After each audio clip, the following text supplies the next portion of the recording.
We are. We're live. Hello, everybody. Welcome. Thanks for being here. It's Wednesday. It's 8 p.m. Central Standard Time and some other time potentially where you're at. Glad you're here hanging out with us. Appreciate you being here. We are very excited to be hanging out with you tonight. We've got a lot of things to talk about. There is a whole list.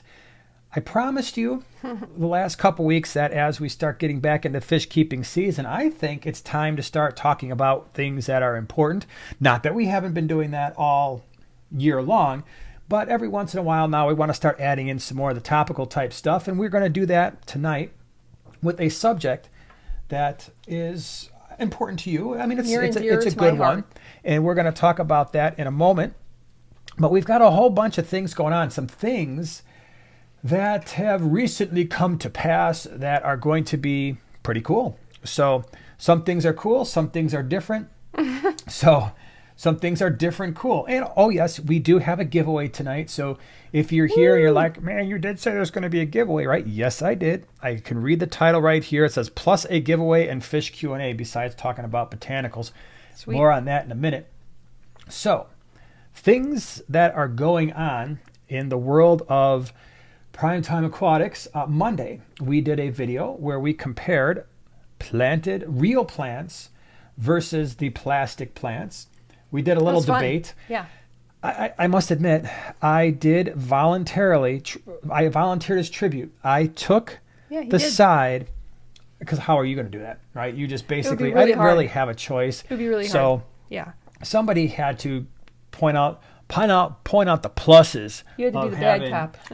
Having fake plants or plastic plants. But I still think that all those points that we talked about were very relevant, and not everybody is necessarily up to the task. And one thing I didn't mention in that video, watch the video if you haven't already done so, but one of the things when it comes to fake plants is for a lot of new fish keepers who are just getting used to keeping fish and that responsibility, you don't need it. The plastic plants are a really great way to go, so you're not complicating your lifestyle right from the beginning. So sometimes it's just easier to do fake plants, when you're brand new. That's for many years that's what I did. And don't knock the fun of scaping a tank with fake plants. There was a couple tanks downstairs that I scaped with fake plants, and I have to tell you, it was a good deal of fun. It can be a good deal of fun. Yeah. So that was Monday's video. If you haven't seen it, check it out. Today, you did a very nice video on a tank. So you scaped a tank on the small scape. That's your channel, the small scape. So I promised everybody the nano tour throughout the house, but I realized I can't do it yet. That's why you didn't even see the nano wall nook in the background, because it's a secret. Right now it's a secret because you have to see at least two scapes beforehand, and then I'll give you the official tour. Yep. So that's coming up tomorrow. I'm going to be talking about the members video. We're going to be talking a little bit about a pest, an annoyance that has gone away and I miss it. How about that? Really? A pest or an aquarium annoyance that has gone away and I miss it. You're not allowed to guess. It's just going to be a thing that we're going to talk about. Friday, I don't usually do this with back-to-back species profiles. I usually try to switch it up, but I felt a calling for this one on Friday. So I think I'm going to release a species profile that I've been wanting to do for a long time. It's a fish that I think was more common back when I was keeping fish, that is still somewhat common, but not as much. And I think just like the tiger barb that I did last week, it's a fish that can be somewhat misunderstood and miskept, if you will. So that's what's going on Friday. Now, the next thing we want to talk about is you on the small scape are going to be doing a scheduling change. So would you like to announce what you're going to be doing? Yes. So that I can denote a little bit more time to probably the quality length of the videos on Wednesdays, I won't be doing an every Saturday video. We've decided to cut back on that one. Now, we will still do live streams, maybe once a month, twice a month, because I think there's a lot of people who do appreciate that earlier Saturday morning time slot, I know I'm really quite awake then, and it works out really, really well. And if there is some sort of a really fun hack or a product that I really have to bring you, you may just see me popping up there every so often. But I do want to focus on some scapes and things that I haven't been able to get to, and I think that's really the only way to do it, just to have a better quality Wednesday video. Yeah, I think that, we talked about, I don't know how many people are aware, but between the two channels, we have, so on Primetime Aquatics, we have the Monday video, we have this Wednesday live stream, there's a Thursday members video, there's a Friday video, so that's 4 right there on Primetime Aquatics, and then Joanna does her Wednesday video and Saturday video. So we're trying to shoot 6 videos a week. I don't know if that is ideal in terms of, certainly not for your channel, because the more we talked about the direction of both channels, one of the things that we want to do, especially for your channel, is kind of go into scapes that are more complete. We've been talking about that for a while. The problem is, keep in mind, we both work full-time jobs. This is not our full-time, I mean, it is a full-time job, but it's not our primary full-time jobs. So yeah, it's basically, we both have 2 full-time jobs. And so that doesn't always lend itself well to really diving deep, exploring things the way that I think we want to do. So to combat that, we're going to go down to 1 video on the small scape, but you're going to make that video better. You're going to use that time that we were using to knock out that Saturday video to hopefully make it better for you. That's the whole point of this, is to make it better for you, not to just be like, yep, sorry, we're going to abandon you. That's not what we're doing. So that's the story there. And with the editing too. I really love editing, but I don't have time to do like the stuff that makes it better. That makes it much more better. Much more better. So that's the story there. Where we're going to be, we have a Greater Chicago Cichlid Association swap coming up on Sunday. So we're actually doing back-to-back swaps this month, because we had the Greenwater one last Sunday. By the way, thank you for everybody who came out and said hello. Yeah, that's such a fun thing. Even at the swaps where we have people coming out and making the trip, that's pretty awesome. So this Sunday, if you missed last Sunday, this Sunday we're going to be at the Greater Chicago Cichlid Association. So while Greenwater, the one we just did, is in Joliet, so that's the southern suburbs, far southern suburbs of the Chicagoland area, the Greater Chicago Cichlid Association, where we're going to be this Sunday, is on the far northern end of the Chicagoland area in Northbrook. So we just updated the website. So the fish that are available for pre-order are there. You click on the little 3 lines and you get the the GCCA thing. Click on that and our fish inventory is there. Highly recommend, if you want fish, pre-order them, because every single swap we go to, there are people like, oh, I thought you were bringing pandacories, or I thought you were bringing more CPDs. And it's like, well, we did, but people, the early entry people at the GCCA, they came in, wiped us out within 10 minutes. So if there is something you really, really, really want at the swap, just pre-order it, right? That way you know it's going to be there when you get there. So that's on primetimeaquatics.com. That's where you can find that. So that's this Sunday. We have an announcement, don't we? We're going to be somewhere. You were really excited about it. I've been working behind the scenes now for a couple weeks on this. Where are we going to be? We're going to the AGA, the Aquatic Gardeners Association. Yeah, they're doing their Aquatic Gardeners Convention. That is in Chicago. It's in Schaumburg. Yeah, it's same place as Aquashella, right? It's at the Hyatt Regency Hotel. Oh, is that so I don't think it is. Or maybe it is. I don't remember. That might be a little further down. So AGA, Aquatic Gardeners Association. So this thing is really, it's a big event. It starts on Thursday. It goes Thursday through Sunday. You don't have to go to every single day. Yeah. We are going to be there Friday, Saturday. Yeah. So we will not be there Thursday.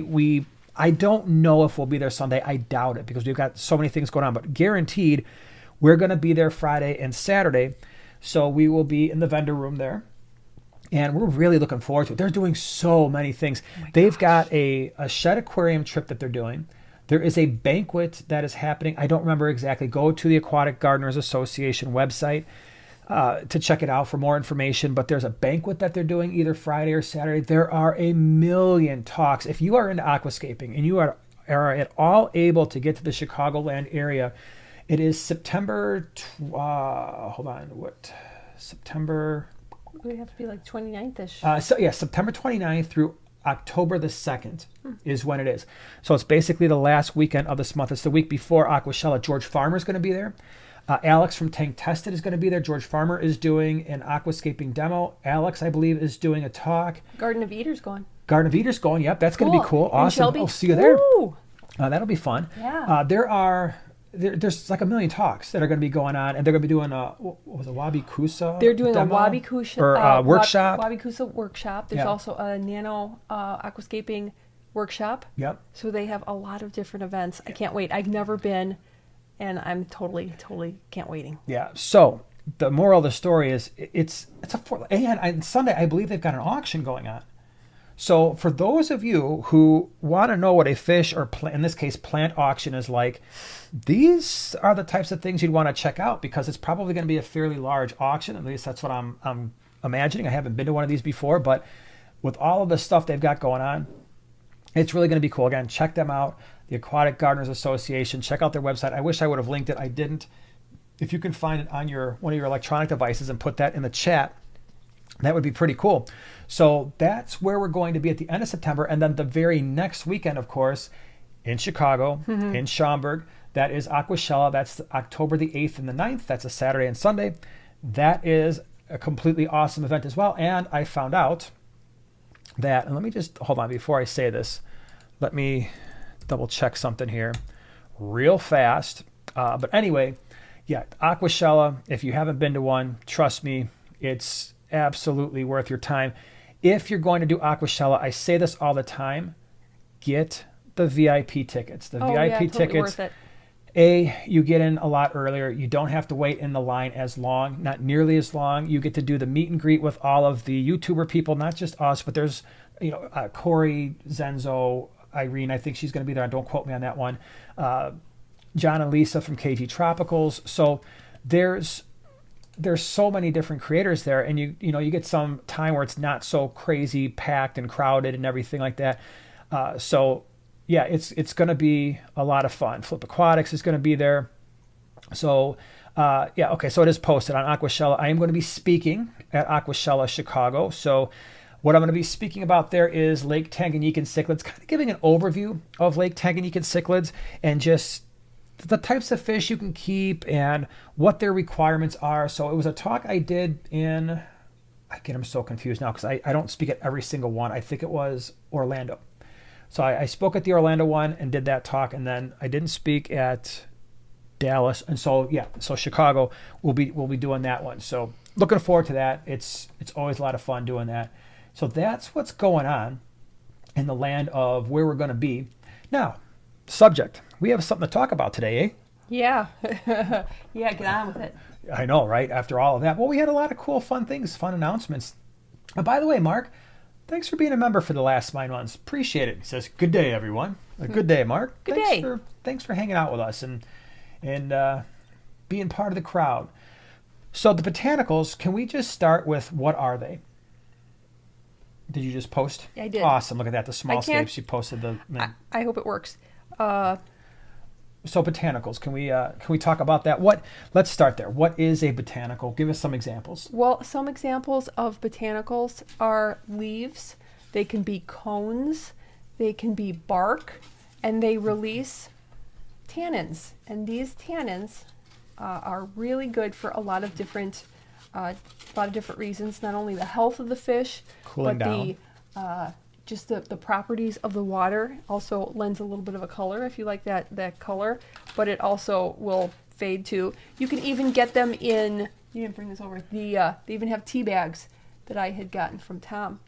And just like, so, and they're not only lend a lot of beneficial properties, but they're also really beautiful and cool to look at. Totally, there's so many different kinds. So give us some examples of some specific botanicals that you might be looking at. You mentioned leaves, so what are the leaves? Because you can't just throw any leaf into a tank that's been dried out. No, that could be dangerous. I would definitely research if, and I don't know all the names of these. Okay, really well, I mean, here. you've got catappa leaves, right? Yep. Mm-hmm. Indian almond, otherwise known as Indian almond leaves. Mm-hmm. I can never say the Casarino cones. Yeah. And by the way, you did a video on the did. Smallscape about botanicals where you went It's a tiny over, video. Joanna went over like probably at least a dozen different types of these. And basically you chuck them in a tank. Yeah. Now, why would you want to do that? Cocoa fiber. You mentioned one thing, and that is you can give your tank a very natural look, especially if you're going, you've got tetras, or you've got a pistogramma, you've got some South or Central American cichlids, or some West African riverine cichlids, where some of these the fallen leaves and stuff, and the cones, and these organic materials are on the bottom of these rivers. So in the Aquashella, the last Aquashella video that I did for Dallas, I showed all the nano tanks, and a couple of those tanks had a lot of the botanicals in them. In fact, the thumbnail that I used today came from the Aquashella video. So if you want to get an example of what that looks like, check that out as well. But there's so many different types. It also adds a lot of visual interest. So not only is it natural looking, but now you've got more to look at than even just rocks and wood and plants. There's some stuff going on at the bottom. Again, it's a really natural look, right? Absolutely. What else do you like about them? What was I just gonna say? When you were talking, what was I gonna add about them?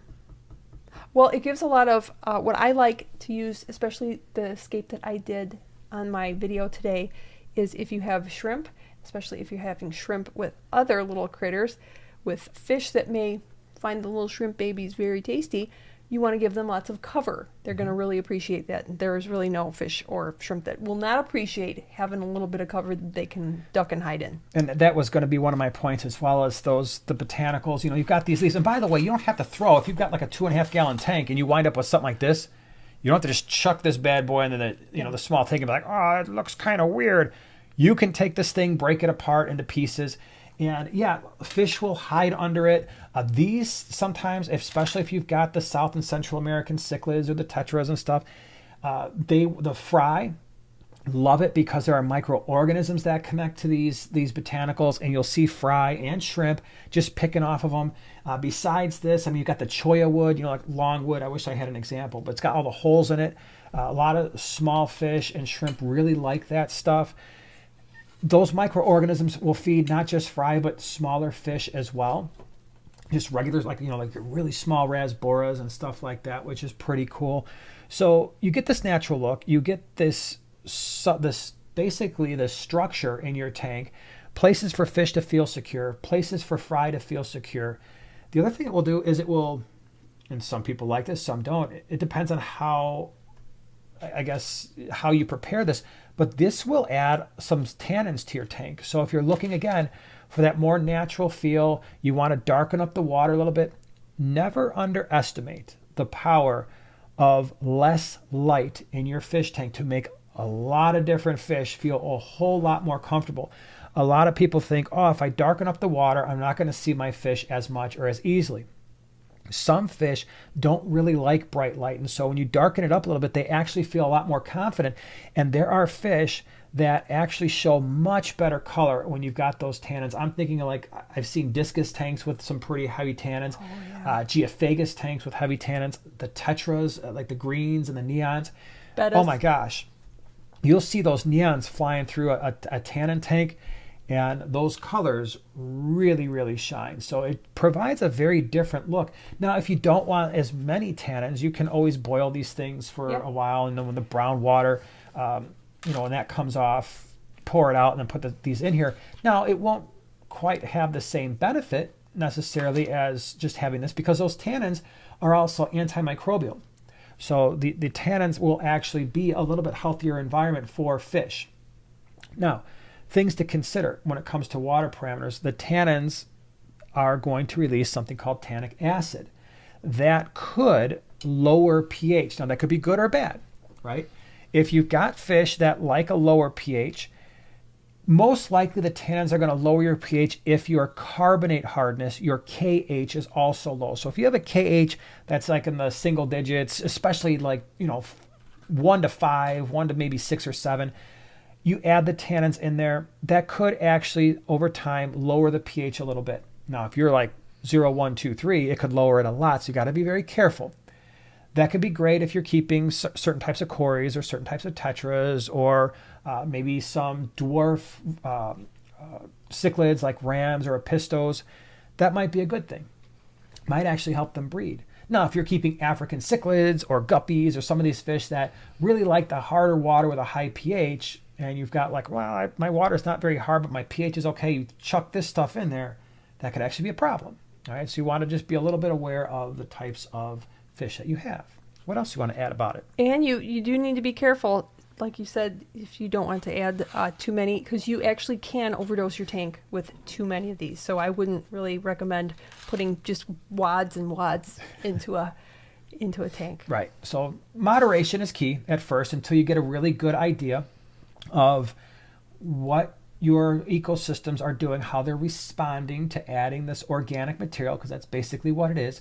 But yeah, we wanted to, it's not going to be some long drawn out topic, but we wanted to just talk a little bit about these things, because it can just, we've been talking lately about how to make the hobby exciting, especially if you've kind of gotten to a place where it's like, I've done a lot of the stuff, I've kept a lot of the fish, my tanks are great, but I wish there was something more I could do.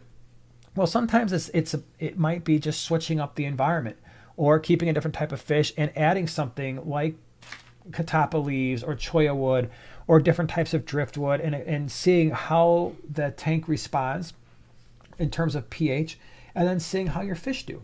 So, and a lot of people, I don't know if, I think it's coming more into the popularity, but to match your aquarium, your aquascape, your fish, the whole atmosphere of the tank to actually match your decor. So a lot of people have muted colors that this would, a black water tank would work very well, and it'll be more kind of calming for the fish, and maybe even more calming for you with that lower light.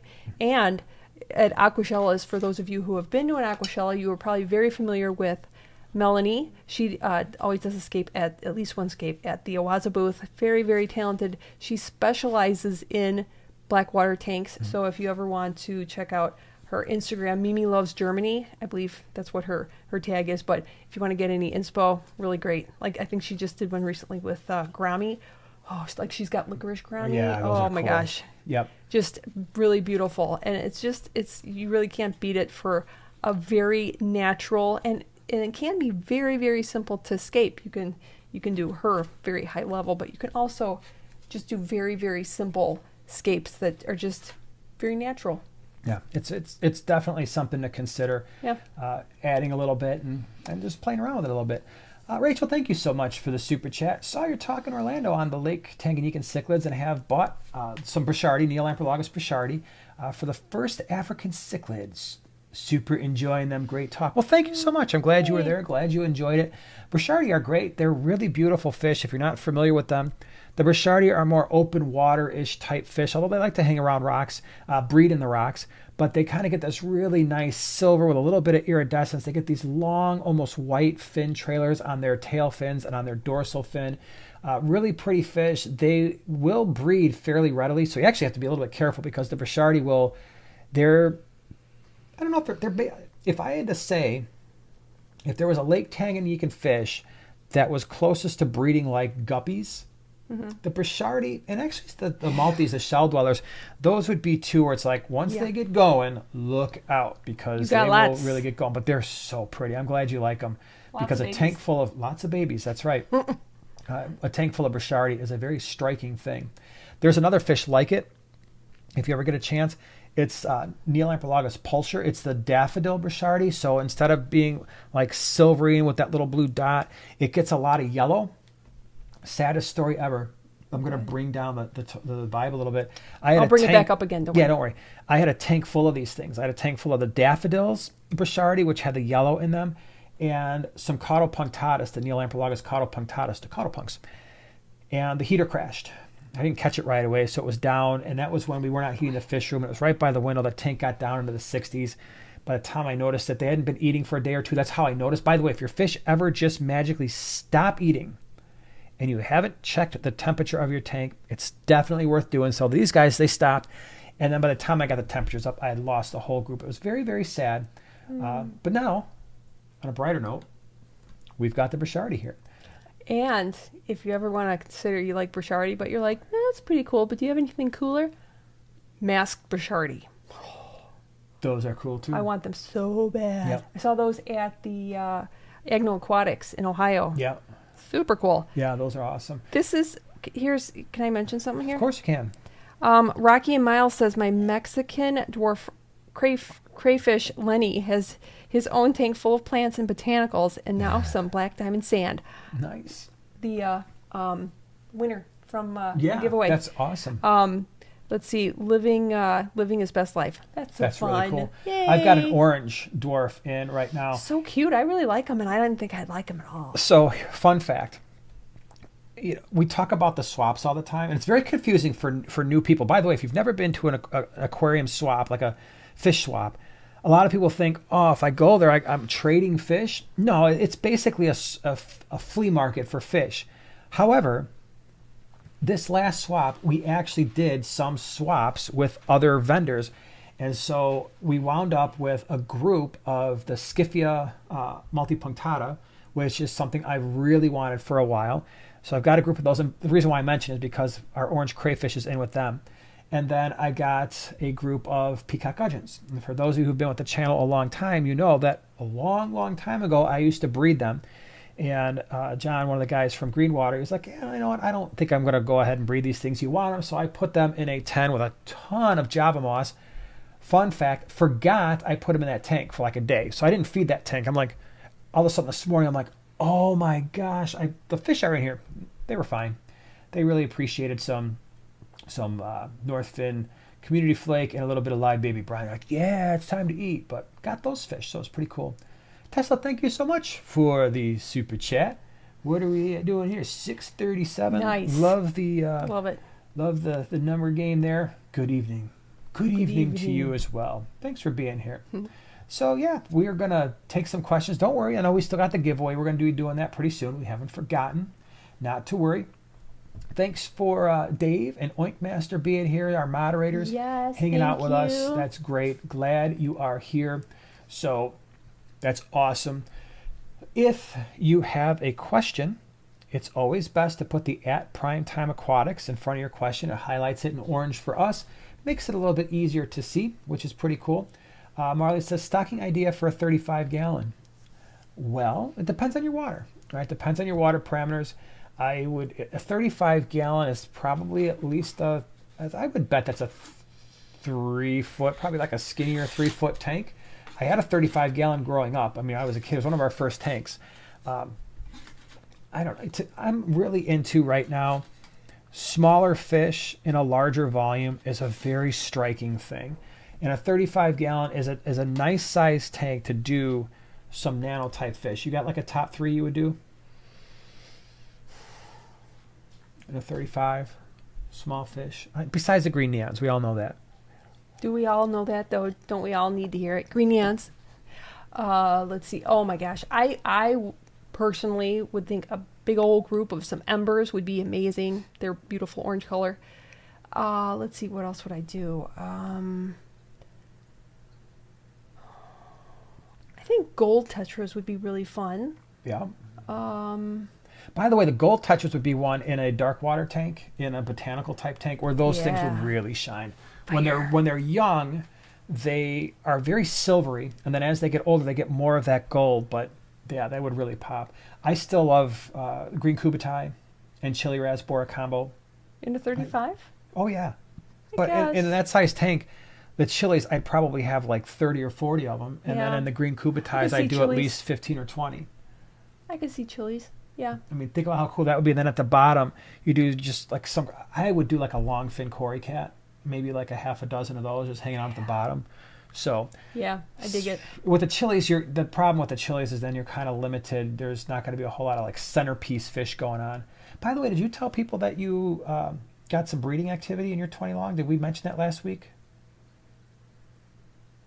We did? No, we didn't mention it. Was it supposed to be a surprise? We was... don't have to say it. We'll just stop right there. That's a cliffhanger. There have been some fish that have bred in Joanna's area. She's very excited about it. Now you'll have to watch the fish room tour to see what fish those are. So you guys all know. You have a little little secret. Yeah, it's a cliffhanger, an Easter egg. Yeah, it's an Easter egg. It's an Easter basket. Fishman 20-gallon long. Thank you so much for the super chat. I had a surprise in my aquarium. Uh-oh. It's always great. A baby black neon. I never had an egg layer to produce fry before. What should I name him or her? I'm so excited. All right, get a name. I'm going with Daryl. That's actually my motorcycle. My other motorcycle's name is Daryl. My first thought would be Buddy. No, everybody's fish is named Buddy. Here's my black neon Buddy, and it's such a cute little name for a baby Buddy. Yeah. But anyway, that's pretty cool. You want to hear here's some stories for you.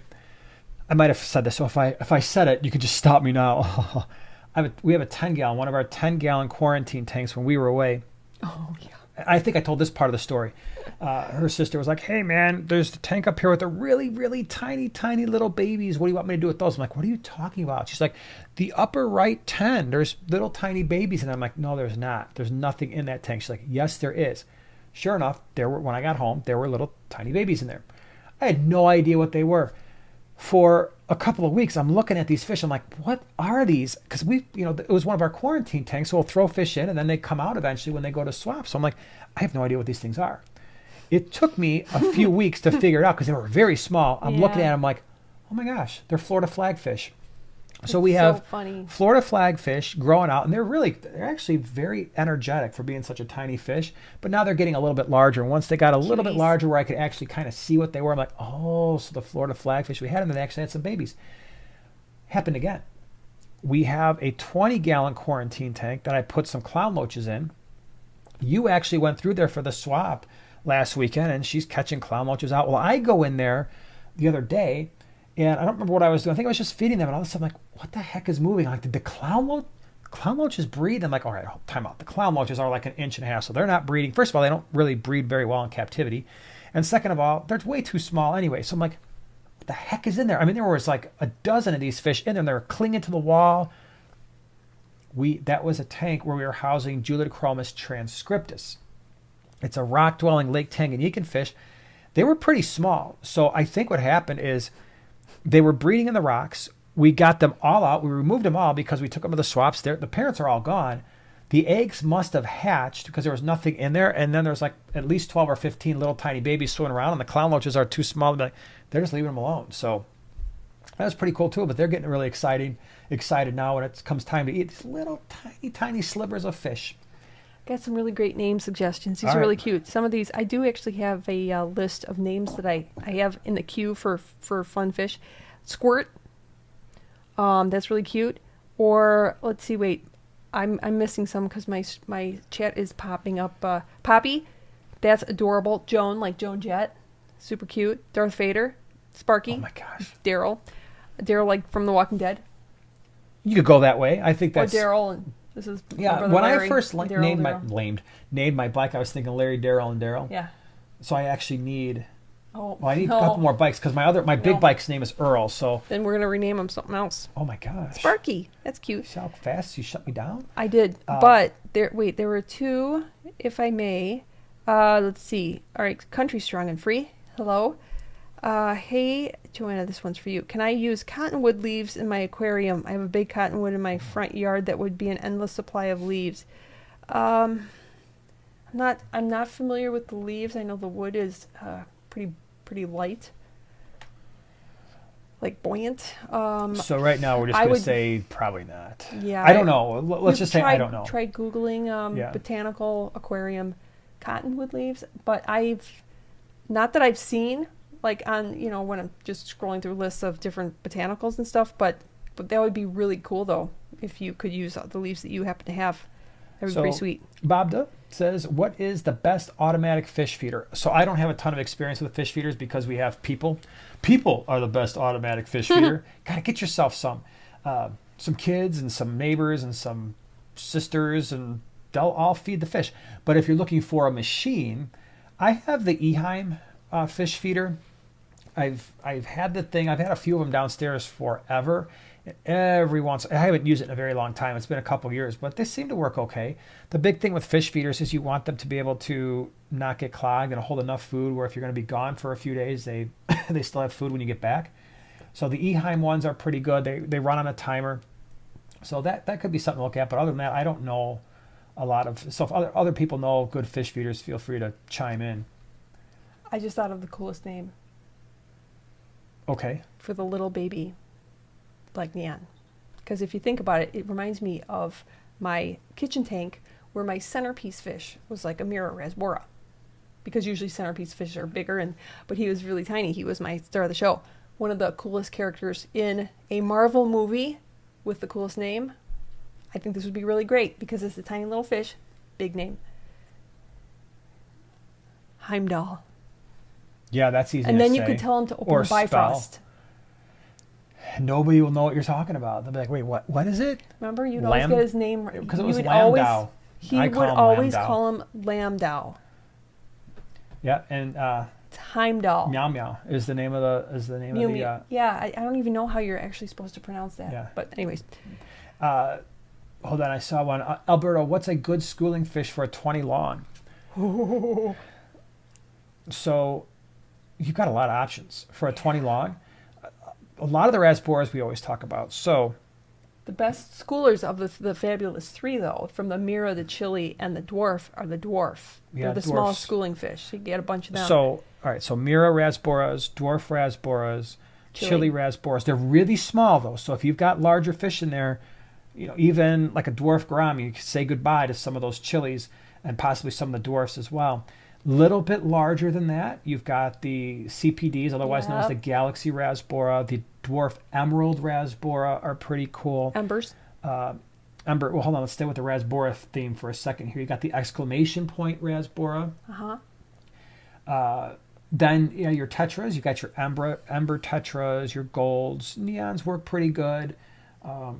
Your neons, cardinals, black neons. Although black neons get a little bit larger, but all of those work fairly well. I'm trying to think of anything like unusual besides that. I had one in my brain, and then actually, what about the cherry barbs? So cherry barbs would be pretty cool in a 20 long. Not as much schooling, though, I suppose, as some of the others we talked about. What about the candy canes, the Pristellas? Candy cane tetras, yeah. That would work. Yep, for sure. That'd be cool. So those are some options. Rocky and Miles, thank you so much for the little sticker guy. Really appreciate it. Thank you. Thanks. All right, Lucas, do you have any suggestions for botanicals that would have minimal impact on pH? I want to keep my beautiful new gold formosas from eating shrimplets. Lucas was the one who, I believe, got the little Fermies from Steve. Okay. Yeah. The question was botanicals that won't change pH. It's not about so much the botanical. It's about your KH, your carbonate hardness. If your carbonate hardness your KH is relatively high, so ours is around a 10.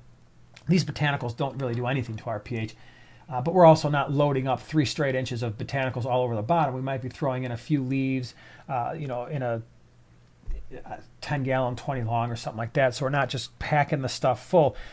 Andy's here. Andy's a good person to ask about that too. Oh, Rink? Yeah. So Rink. This is all from Rink. Yeah. So he's an expert. I mean, Andy knows his stuff, man. Yeah. Glad you're here. By the way, thanks for the super chat. He said, need to talk to you about cottlepunks at the GCCA, and we'll be getting some from you at the show. Well, that's awesome. Yeah, cottlepunks are great. Cottlepunctatus, Lake Tanganyikan fish. I kind of include them with the shell dwellers. They're not shell dwellers, but they get just a little bit larger, but they act a lot like them. But they breed in rocks. Great fish. So again, with your question about the botanicals, it's not about the type as much as it is about where your KH is, and then if your KH is low and you don't want to crash anything, use them sparingly, right? Don't use a bunch, use enough, and then test your water. Make sure that it's not doing anything, but throwing in a few leaves probably isn't going to drastically change a whole lot. You can always boil them first if you're not too sure. Yeah, that's another thing too. That's a good point. You could boil them first. That'll get rid of a lot of the tannins. And it'll help them float like right away. You mean help them sink? Yeah, the opposite of float. Well, like float which down. is another thing that we Down. didn't actually bring up when it came to the botanicals. If you don't boil them and you just chuck them right in the tank, a lot of the leaves will float and the cones will float for a while. So have a little bit of patience and they'll eventually sink. You boil them, they sink faster. Very good point.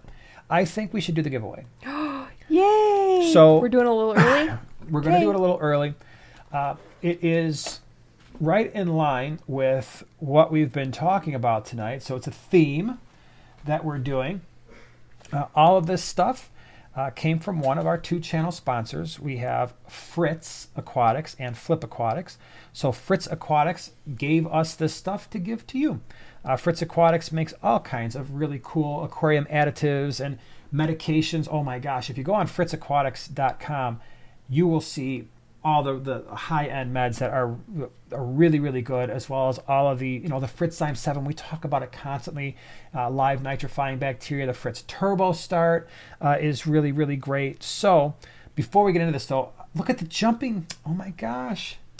Oh my Bonsai, gosh. thank you so much. I've never seen an animated jumping person. Thank you very much for that. Really appreciate the super chat and that cool little jumping person. And no question, but if you have a question, feel free to ask it.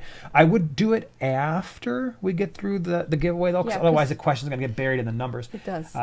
So, Fritz Aquatics, they've got some cool stuff. The giveaway tonight is themed, right? We're talking about botanicals. First thing, and there's 3 things. One winner is going to get 3 different things. The first one is a small little bottle of Betagard, and so this is basically a water conditioner that you will use, just when you're doing your water changes and stuff.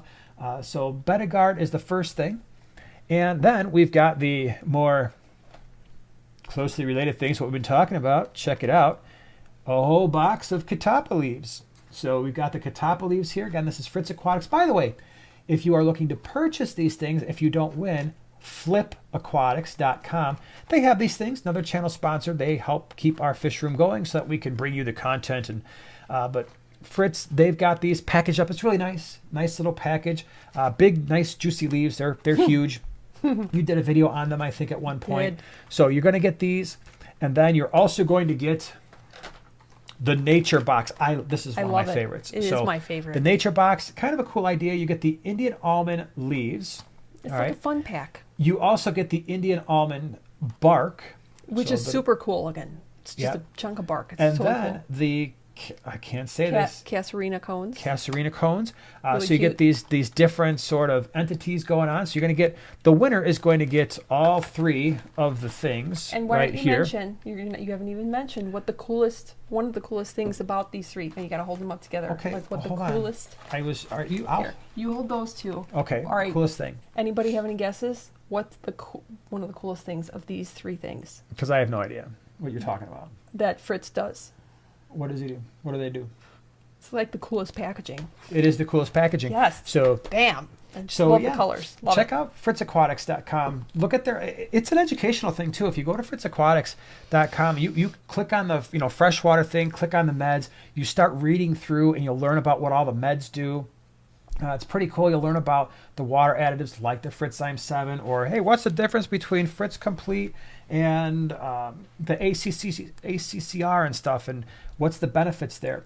So that is what we're doing. One person is going to get all 3. The way this works, how you win, first of all, you have to be in the lower 48 states because we can't ship out of the country. So that's a requirement, unfortunately. So you got to be in the lower 48. And then what you're going to do. Live chat. Oh, yeah, because Definitely sometimes make sure- people don't realize there's 2 different things. You can be on live chat or you can be on top chat. If you're on top chat, it's just going to show you comments that YouTube thinks are most important to you. If you're in live chat, it shows you the way that it's actually coming through. So look and for the way that something we that see it. says live chat, live chat. Yeah, that's what you want. Right on the top and bottom. Okay, so here's the deal. We have a number between 1 and 20. The first person who gets the number, Did you say go? I said go. Oh, yeah. all right. Done. Really? We're done. You can stop typing already. Wow. Never, ever has this happened. Never. Never. Never. Not ever. once. You can stop the whole situation.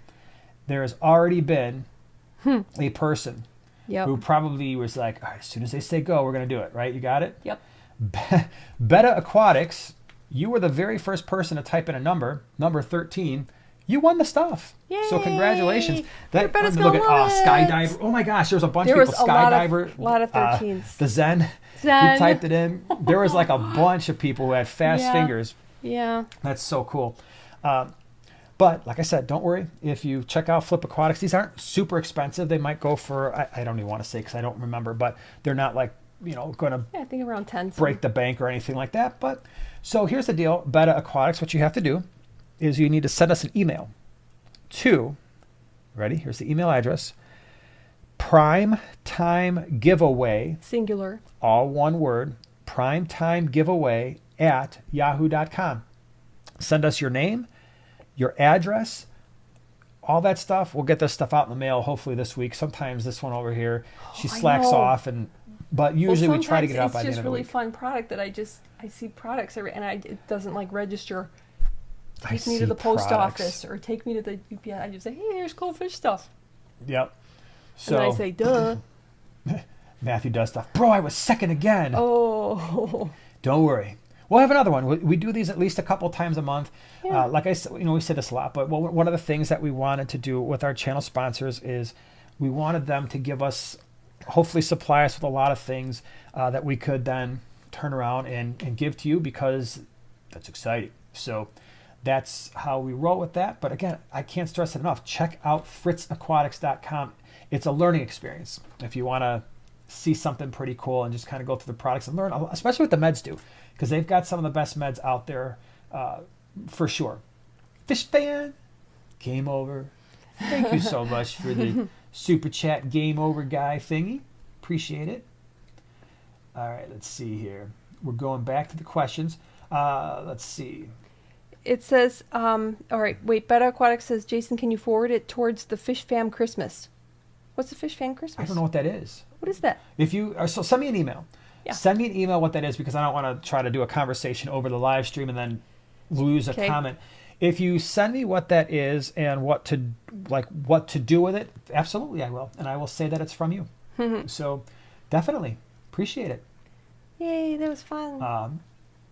Marley, y'all stop spamming, it's over. They weren't spamming, they were just a little crazy with the numbers. Once you get going, man, it's like, yeah. Plus, the other thing too is YouTube it doesn't keep up. So by the time I say, okay, we've got a number, it will keep, especially when a lot of people are typing in, it will take a minute for it to catch up.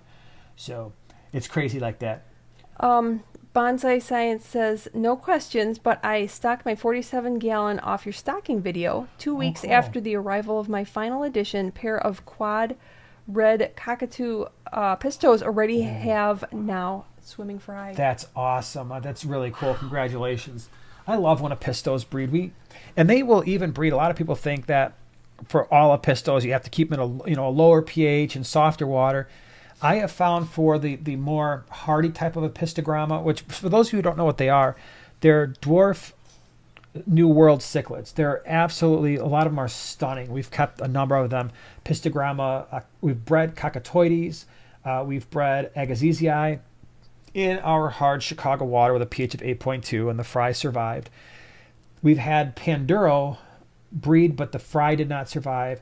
One of the ones that just absolutely shocked me was I got from the GCCA at one of their monthly meetings, I got a Pistogramma mendezi. I did a species profile on these fish many years ago, and I was told at the time that these fish were either, I think they were wild caught, got to keep them in a low pH, got to keep them in soft water. And I was like, oh man, I got these fish and I don't think I'm going to be able to supply the water parameters that they need. And I actually tried. I threw some stuff in the tank that I thought I was hoping would lower the pH a little bit. It never did, but these fish, it didn't matter. They were some of the longest living apistogramma I've ever had. I don't remember if it was like 6-7 years, something like that. They lived, moved them into like 3 or 4 different tanks in their life, but apistogramma are absolutely amazing. Dwarf New World cichlids. They get the most beautiful, especially the males get these most beautiful fin colors and stuff. So let's see here. Amisa, I hope I'm saying that right. Setting up a plant. What? Setting up a plant at 22 long. Well, that's cool. 35 inches, 11.5 inches wide, and 11.5 inches tall. That's a really cool tank. pH of 8, hard water. Can't decide between sparkling gourami or pea puffer. Thoughts? Questions? Companions? Ooh, that's, well, I don't know what your hard water is, but I mean, we're 10 degrees GH and KH, and we've kept both of those fish 0 issues for, very long periods of time. You could keep them together. You don't have to choose with a tank that size. You I've could had do them both. together. We've had them together, no issues. In fact, when I did both of the species profiles on those, I did a species profile on the sparkling gouramis and on the pea puffers. Same tank. And from my recollection, I know with the sparkling gouramis, we had them both in there at the same time. And I can't remember if the pea puffers were, when I did that species profile, if they were in one of the smaller tanks, but I'm pretty sure they were also in the They're in the 12 bookshelf. gallon. Yeah, we had a 12-gallon bookshelf, or we do. Yeah. That they were in there, and they got along forever. That's So, probably the size of your tank, the 22 bookshelf that we have. That's yes, probably the tank. it's the same thing. Yeah, it's the same one. That's a nice sized tank. It's a 3-foot tank, so I wouldn't hesitate to keep both. Why not? Right? Why not just keep both? You could do easily, 6 to 8 sparkling gourami in a tank like that with those dimensions, and probably I wouldn't hesitate to do 1 or 2 males and 4 or 6 female pea puffers in a tank that size with those dimensions. So yeah, that'll be cool. Very nice. Oh, they just jumped all around on me, and I had a question I saw, and then I lost it. Yeah, I had one too, and So Skydiver says, got an electric blue Acara for my planted community tank based off of your videos. Looks beautiful, and all my fish are so curious about him and fitting in well. That's cool. That's awesome. Yeah, the electric blue Acara are great fish. There is a lot of electric blue fish out there. The electric blue Acara. There's the electric blue Jack Dempsey. There's the electric blue Ram. Of all of those electric blues, I definitely prefer the electric blue Acara for a number of reasons. One, I personally have had nothing but horrible luck with electric blue Jack Dempseys, and I have tried many, and they never make it past about the 3-inch mark. And when they start getting, I'll usually buy them at about 1 inch, and then I'll lose some of them. And the ones that survive 2.5, 3 inches, all of a sudden they just start getting all gnarly. Their bone structures jacked up. Their face is all messed up. They look like they have been like run over by a truck. And I cannot get them to survive. And I don't know. I've gotten them from different people, different lines, and it's just, I think, they're not all like this. I'm sure some of you have had electric blue Jack Dempseys that grew 4, 5, 6, 7 inches. Like, yeah, they've been okay. But at least in our area, there seems to be a lot of genetic issues going on with those. So I just stay away from them now. The electric blue Ram, they're not as, in my opinion, they're not as hardy when it comes to varying water parameters. Certainly not in our water parameters where, we got that higher pH with the higher GH and KH. So electric blue Acara always for us have done very, very well. And they're really peaceful fish too. Now, did you find your thing? yes, I did. Connor wants to know, can I put Florida flagfish in a 10-gallon, or what other killifish could I put in there? Florida flagfish are a little bit assertive. So they will chase each other around, and they will fin nip other fish.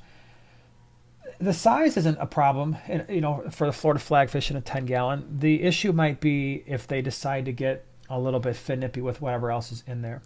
So in a 10-gallon, you've got you said killifish.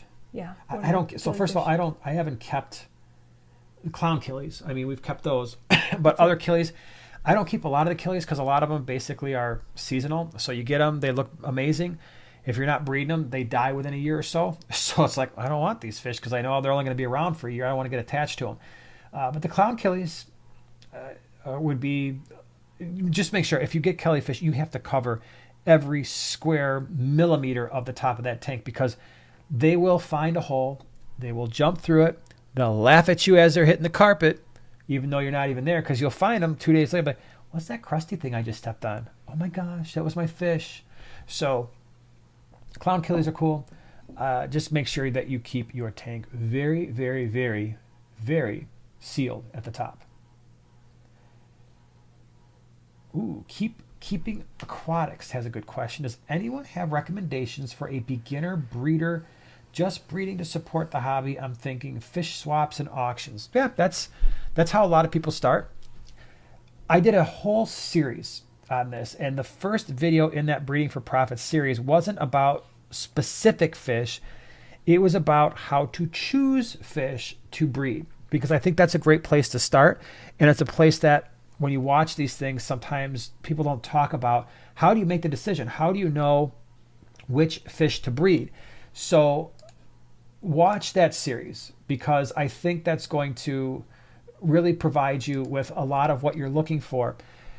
Not only that, but what you breed is very dependent upon your water parameters, the water parameters of your surrounding area, and what your market prefers. So for instance, in our area, it's hard water, high pH. We said that a million times already today. So for us, that means there's a lot of people in our area that like to keep cichlids. That means, when we're breeding our shell dwellers, sometimes people are really into those. We switch it up. We do some rock dwellers. Relatively easy to breed, do really great in our water. We can do live bears, so guppies, platies, mollies, swordtails all really enjoy our water parameters. So those things are, there's not a lot we have to do to breed those fish and move them out. If you've got softer water, pH is a little bit lower. And I say softer, maybe it's, 4 to 6 or 7 degrees or so. Maybe your pH is closer to neutral, or maybe it's a little bit less. Well, then the cichlids aren't going to be an ideal situation for you. Neither will the live bears. Now maybe, African cichlids might not be ideal, but now you've got the other types. So you've got the apistos that we just talked about. You've got the rams.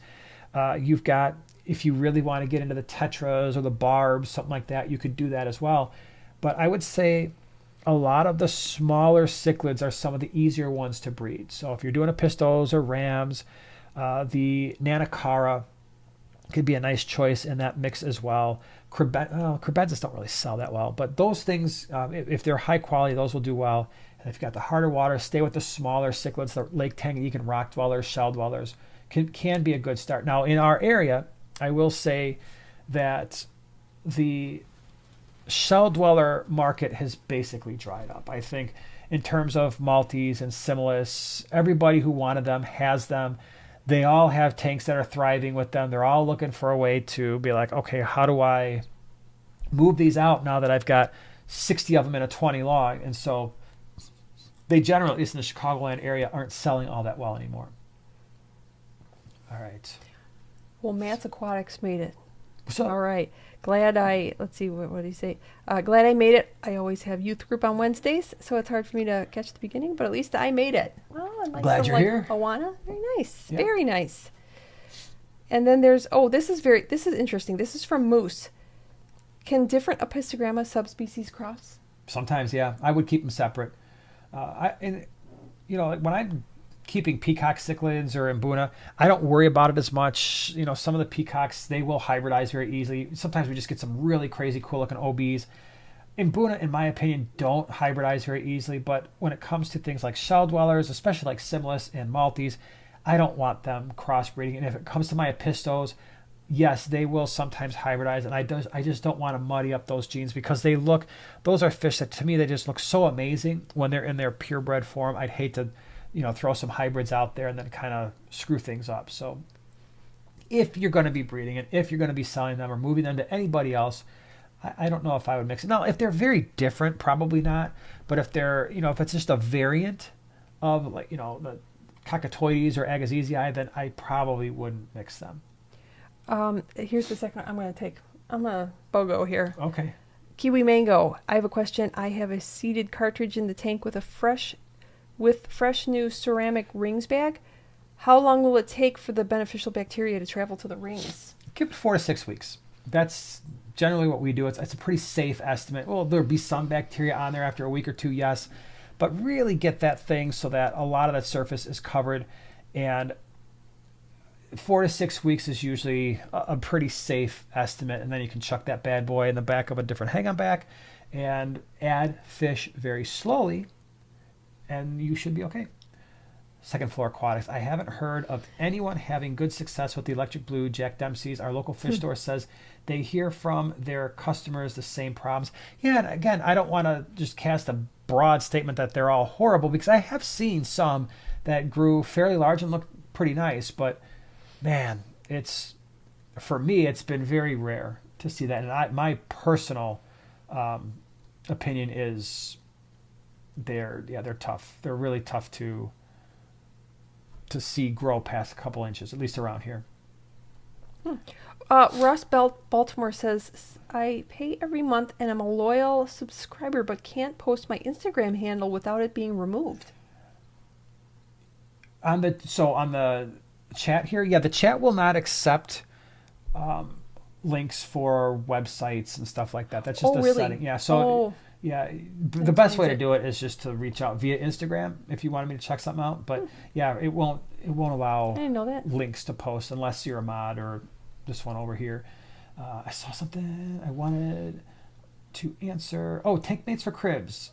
So tank mates for cribensis.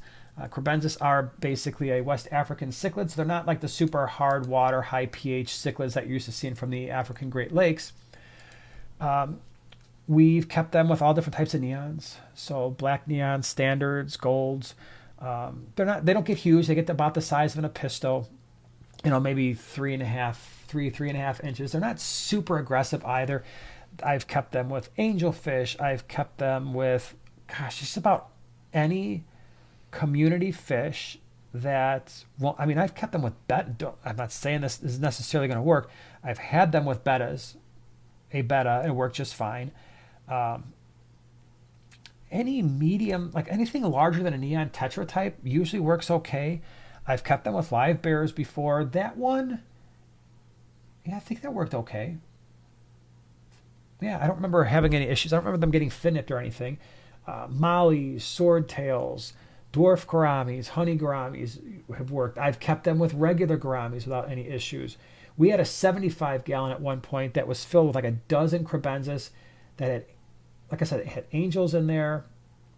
There were cory cats in there. You have a lot of options. So it's a great fish. It really is. The cribensis, and there are different types. There are different species, and there are even different subtypes. Really pretty. It's a good one. This is from Kyle. Getting a 55-gallon setup and going to rehome a female angelfish going through a fish divorce with her husband. Oh, boy. Wanted to get a dwarf gourami. Think they can be an odd couple roommate for a while? And a 55?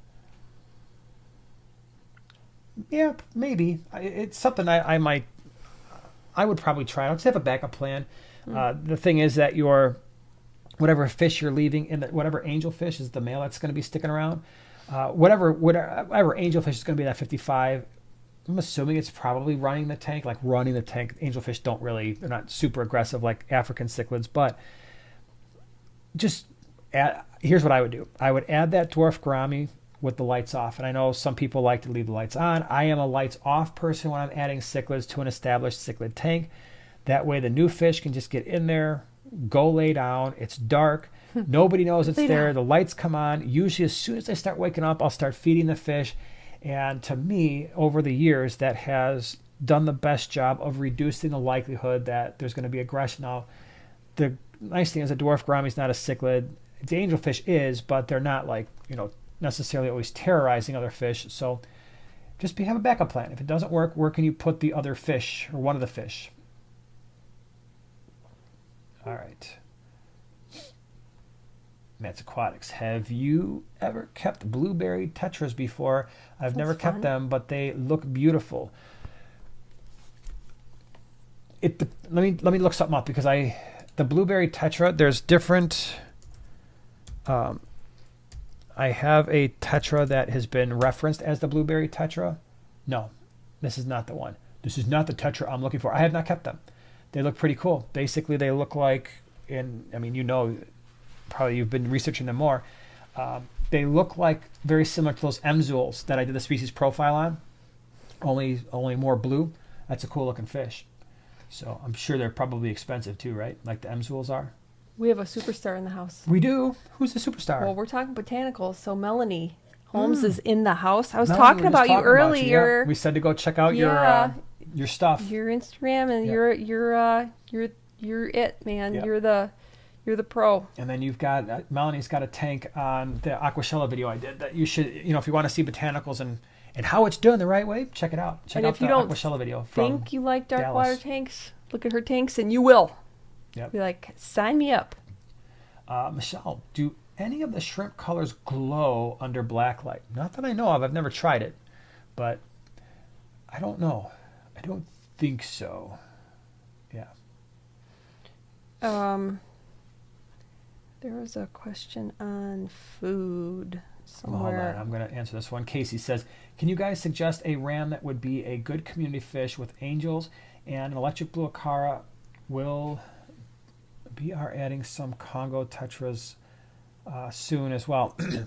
Will be. Okay, hold on. So you've got a tank that has some angels and an electric blue acara. You're going to be adding some Congo tetras. The Congo tetras should be a fantastic addition. I've had them with both angels and electric blue acara, never had an issue. You want to add a ram. I've kept rams and angels together. Now that was in a 75 gallon, so that was the size tank that I kept them in. Never had an issue there. I've done that with German blues and angels, and I also did it with Bolivian rams and angels. If your water is a little bit harder, a little bit higher pH, the Bolivian rams are going to work better. If your water is softer with a lower pH, the German blues work a little bit better. But also know that the German blue rams would prefer a fairly warm temperature. But the nice thing is at least your angelfish and your electric blue acara would be, especially the angelfish are cool at 80 to 81. Electric blue acara, they're okay at that, but maybe they would prefer those upper 70s a little bit more. So Bolivian ram might be the safest way to go. They're very hardy, very very pretty fish. They don't have necessarily the same really deep coloration that the German blues have, but they make up for it in those red outlines. Their fins, they get a little bit of blue on the body, which is really pretty. Okay, you ready? Yep. All right, Salient wants to know, why do you choose Northfin over Extreme Aquatics? So, interesting story. I, many years ago, fed Extreme. I did it way before anybody on the internet was like, this is the wonderfulest food. I used to get Extreme fish food from gemco.com, and I don't know if they even still sell it, but they'd sell it in these big buckets, like bulk food. And so I would get this stuff and feed out. It was fine. It worked good. No complaints whatsoever. Northfin, I do like the variety, and it is. Listen, we're talking about two very high-end foods. Right? Make no mistake, when you're looking at Northfin and you're looking at Extreme, you're starting to look at the foods that are very, very, very good in terms of the amount of fillers, which is minimal. There's not a ton of food coloring. So a lot of people, if they get the Northfin food, you open up that thing, it's like the flakes are a natural color. And one of the things that I like about Northfin is they keep the binders to a minimum. And what that does is the food that the fish are consuming is nutrients, right? It's not binder, it's not filler that is actually contributing more waste to your fish tank, which is making you have to do more fish tank maintenance. So when I did the video a couple years ago on Northfin foods, it was one of the things I touched upon is I was finding that the gravel vacuum was a little bit less extreme because I think the fish were processing more of the food. The one thing I like about the Northfin flakes, whether it's community or cichlid or the kelp flakes, which by the way it's real vegetable matter and not just green flakes. And I'm not saying Extreme does that, but I'm saying I talked about this with the kelp wafers that Northfin has. It's actual vegetable matter. All right, go take a look at your algae wafers. A lot of that stuff is just green fish food. That's all you're buying. So with that, it's not a messy food at all. I love the way that the Northfin flakes, they stay at the top long enough for top feeders to eat them, but then it starts to sink a little bit, and then it spends some time in the water column, and then it just kind of goes to the bottom after a little while. Love their pellets. They've got a million different sizes. It sinks at the right rate. Their Bug Pro is one of my favorites because I can chuck that. It stays at the top for a little bit of time, and then as it goes to the bottom, it stays in the water column long enough. It just seems like it's spending the proper amount of time at each level. And again, it's a high-end food. So your fish, all my fish eat it, right? So that's a big thing. In the times where I run out and I've got to be like, oh my gosh, I got to go back to my bulk food, that my backup, and half my fish aren't eating the stuff anymore. It's like, oh crud, I got to get the stuff in quick. So that's why I feed it. But both those foods are high end. I mean, Northfin I absolutely love. I have no intention of breaking away from it just because of the variety.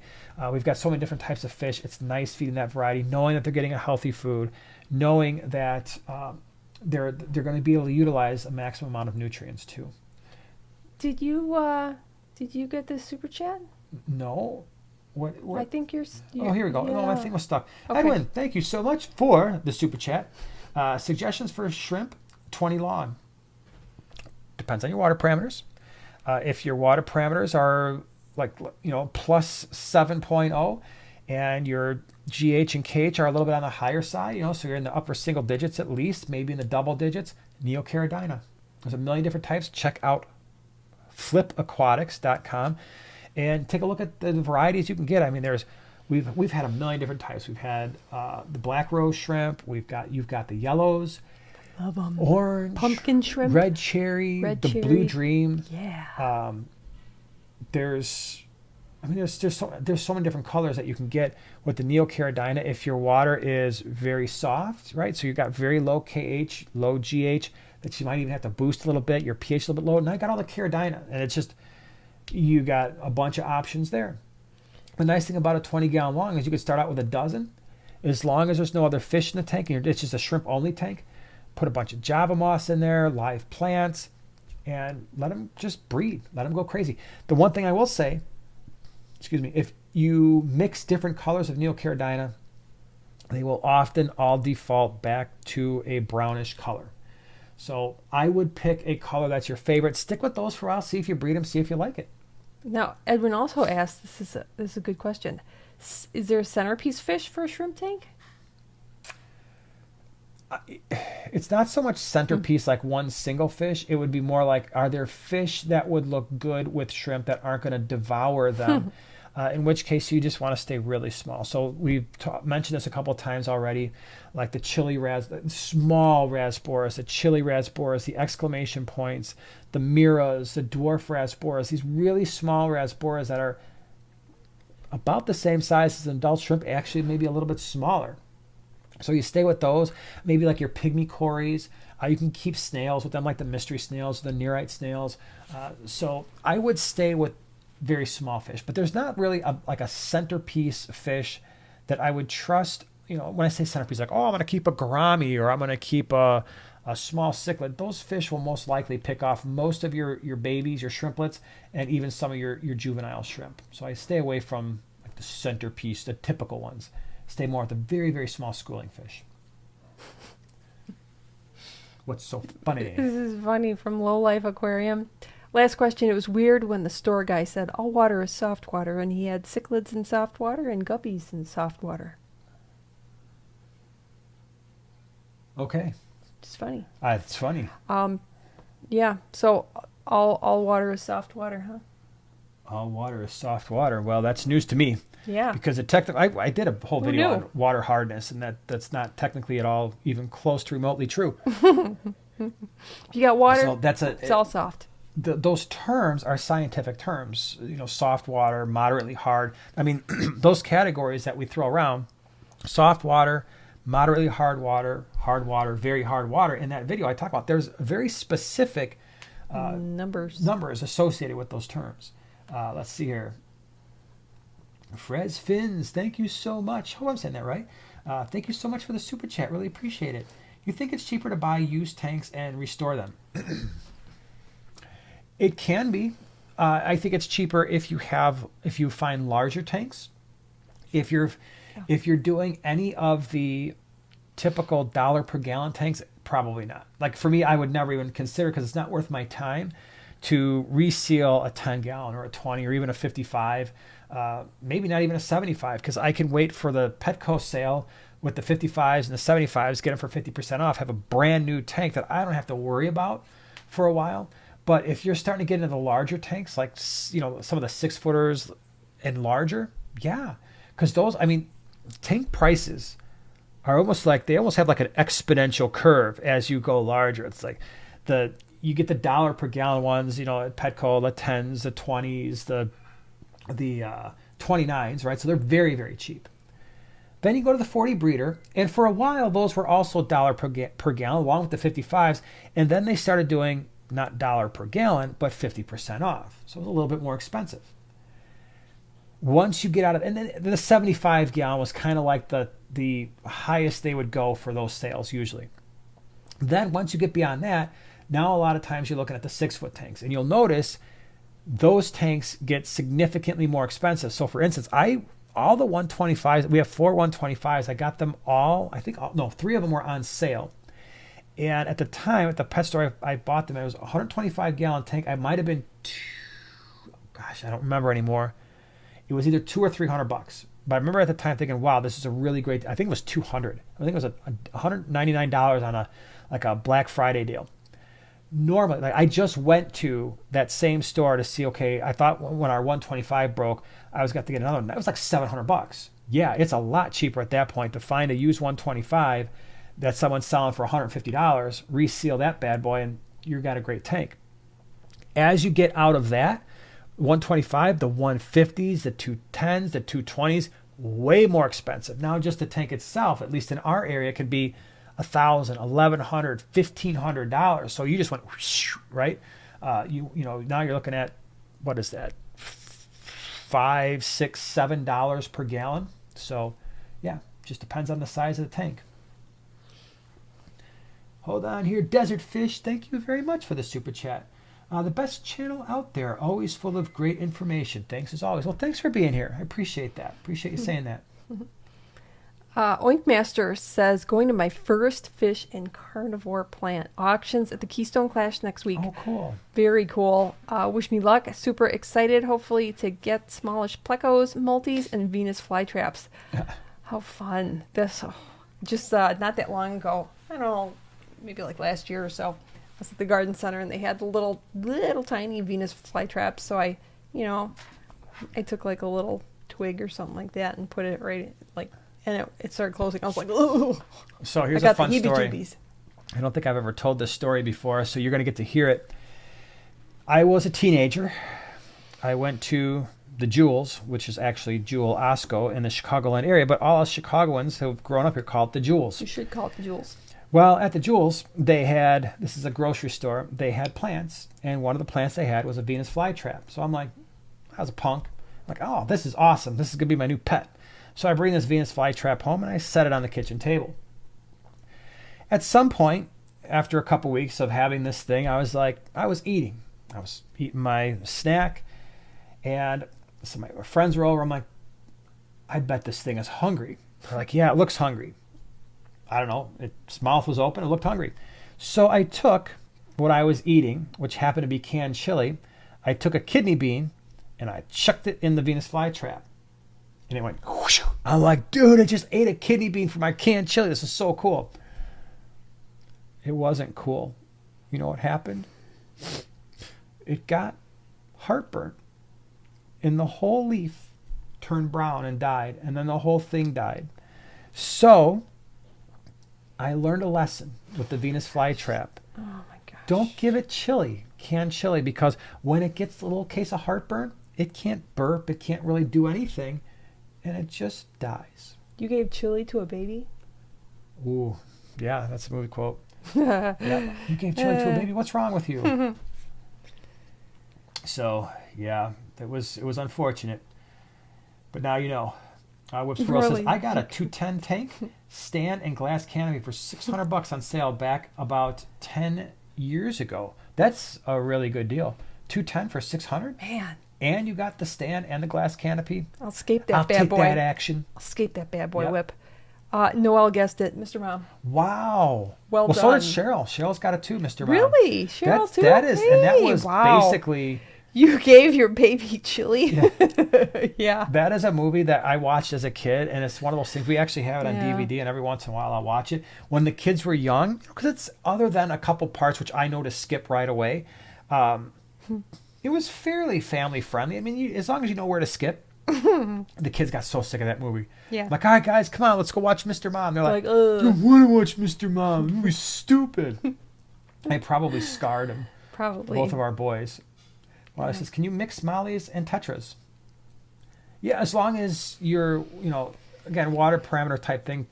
The water parameters in theory could be a little bit different, but there's plenty of Tetras that will go into the land of 8, 9, 10, 12, GH, KH, and your pH closer to 8. We've got a bunch.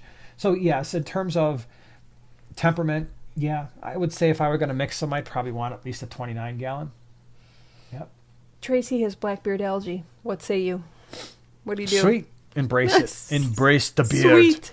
Embrace the blackbeard. No. The blackbeard algae. Or it depends. It depends on whether or not your tank is planted. If your tank is not planted, it's a heck of a lot easier to deal with because you can then just turn the lights down a little bit more, leave them on a little bit less. So if they're, if they're on 9, 10, 12 hours, shave a few hours off of that. Whatever's covered in blackbeard algae, regardless of whether it's planted or not, if you lower the water level so that the structure is exposed to air, take a sprayer, fill it with hydrogen peroxide, spray it down, leave it for about 10 minutes. Then you can refill the tank, kind of like a water change situation. A lot of times that blackbeard algae will die, which is nice. The other thing you want to do is control your nitrate levels. So water changes, you want to make sure you're at 20 parts per million nitrate, 20 parts per million or less. That kind of controls the blackbeard algae so it doesn't grow out of control. And yeah, those are some of the things you do. Living things that will eat, probably the best living thing that will eat blackbeard algae is the Siamese algae eater, not the Chinese algae eater, the Siamese algae eater. Though sometimes they will eat blackbeard algae. We have had our mystery snail breeding tanks. They would also eat the blackbeard algae, but it was a very heavily stocked 20 long, like probably 100 mystery snails, and they're all just like chomp, chomp, chomp, chomp, chomp, and they actually clean it off. But if you just had 1 or 2 mystery snails in like a 20 gallon, I doubt they would put a dent in it. So those are all things you could do. I don't fear blackbeard algae. I do not fear the blackbeard. And the reason for that is as long as you're controlling your nutrients and as long as you're controlling your light, I just find that, yes, it starts to cover some structures, but then it never goes beyond that. It never goes crazy out of control. I never have the blackbeard algae that's like flowing in the water back and forth and killing everything. It just doesn't happen for us. Jasmine wants to know how many clown loaches in a 75-gallon. Internet says a certain number. What do you think? I would say long-term 0. Long-term. If you are buying them at 1.5 inches or 2 inches, I would put a half a dozen in there, knowing that at some point you're going to need a much larger tank, because one of the things about clown loaches is in the stores, they're typically around 2 inches. They don't grow fast. We've got clown loaches that are well over 10 years old in the 150, and I think the largest one is maybe 7.5 inches. We got a couple that are about that large, and then 4 or 5 that are smaller, like probably 4 inches. But it took them a long time to get to that size. So when you see these clown loaches that are 1 foot long and they've grown that way in captivity, it certainly helps if they've been in like an 8-foot tank or larger. And it helps if they've been fed really well.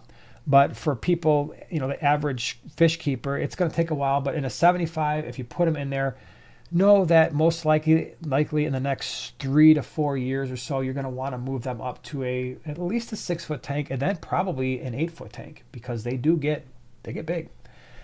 There are other options. So if you really love loaches, start looking at some of the tiger botillas.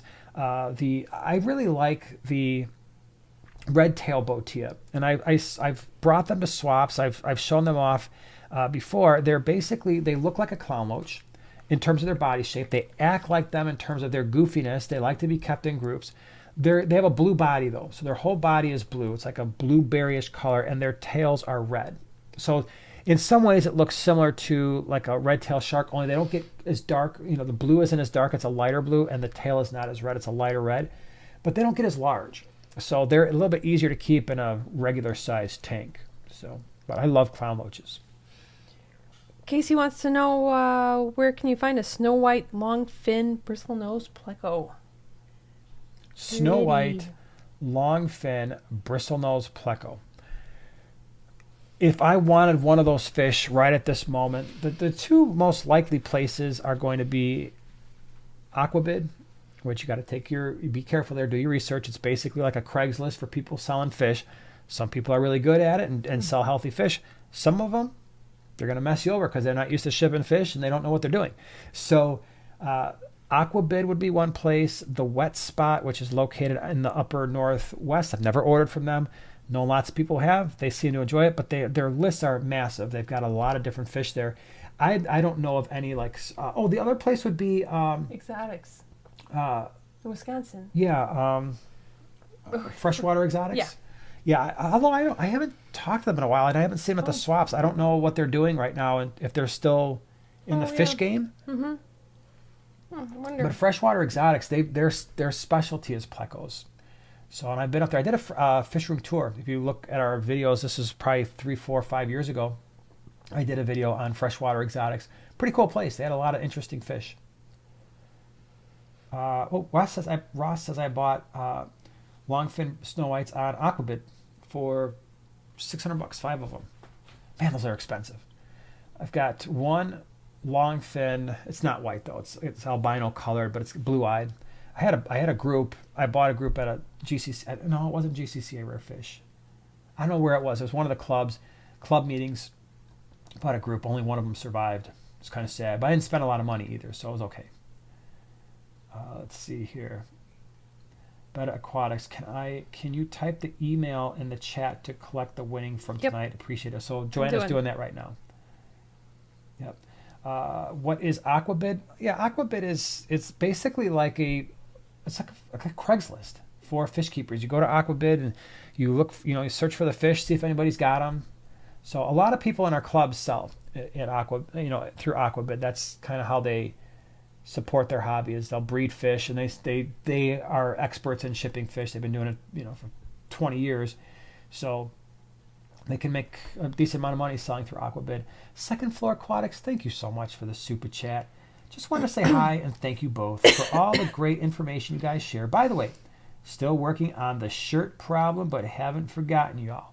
Better not. Thank you so much. We'll just keep harassing you. That's going to be epic. Yeah, it is. But thank you. I really appreciate the super chat. Take 2. Yep.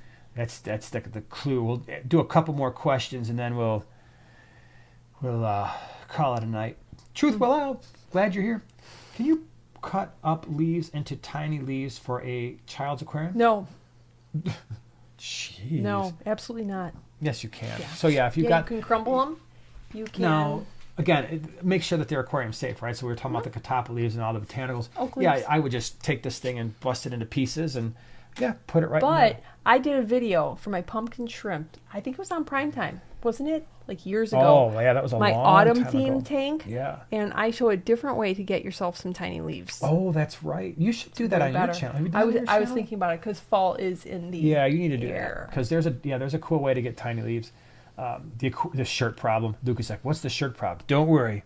When it's solved, you'll know the shirt problem. You'll know. There will be no shirt problem anymore. That's right. That is right.